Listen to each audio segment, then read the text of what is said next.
मुतिरो अरे काय भाव होती भैया भैया काहे रोता के भाटे मारे के बोरी का भइल तो रोत रे तो हमरो बुझात गिरे गिरे हो जाए काहे इतना भाव तेरे को ये करे जा कैसे हम कही अपना दिल के बात बोलो ए जा रोज रोज रोज मिले आवत नहीं अब हमरा से रोज मिलल जुलल छोड़ दी काहे ए करे जा बाबू हमर शादी तय हो गल जा शादी तय हो गल बा हां आदमी ले होता ना भैंसा ले होता तो शादी तो होला अरे वादा कइले रहले रे हां क्रिया खइले रहले ये के संग साथ में भावल जाई हां जियल मरल जाई एक संगे आज तोर शादी तय हो गइल बा हां कौन मुंह लेके ते हमरा से मिले आइल बड़े हां बोल तोरा खातिर का ना कइली बता तोरा खातिर अपना बाबा के बाछी न छुई तोरे खातिर अपना शरीर में के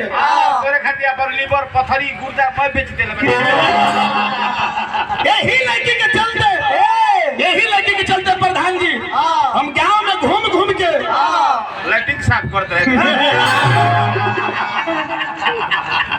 तोरा खातिर कौन दिन नहीं देखल लेकिन जो जब तोरा बियाह है तय हो गइल बा तोर हमरा से प्यार नहीं खे प्यार ना करलू सुनो इतना इज्जत से कहतनी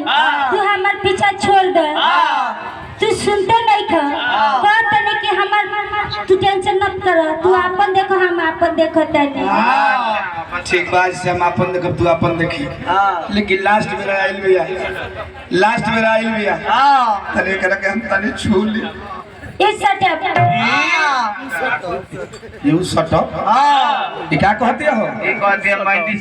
बॉडी द चॉपर लास्ट में मिले आइल भैया तो जी के भैया तने कर के तने हम छुअल चाहत तने छूले तने रे डोंट टच माय बॉडी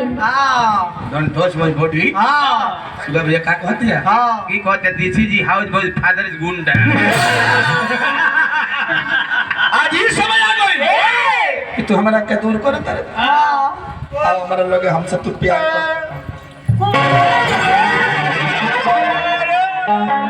कर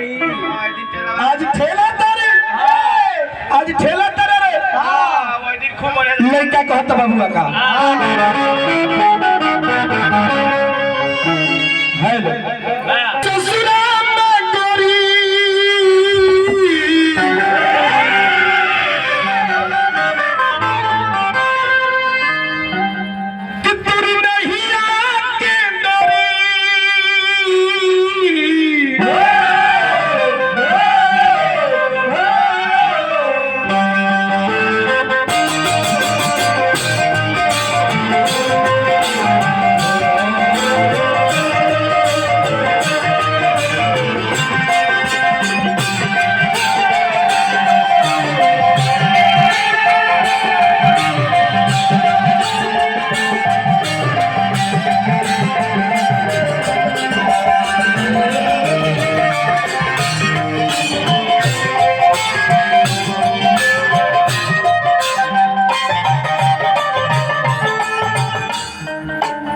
लड़का कहता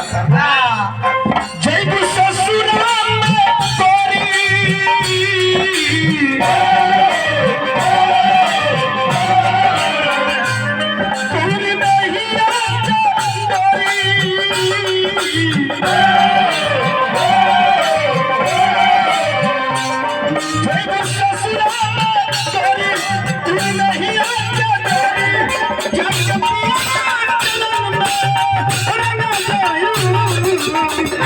कृपया दूरी बना रखे क्यों? क्योंकि बीच में लंगा तार है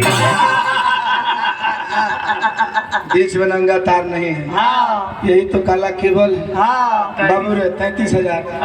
मोटा मुंह में लिहला पर मनीषा जी लाइन ना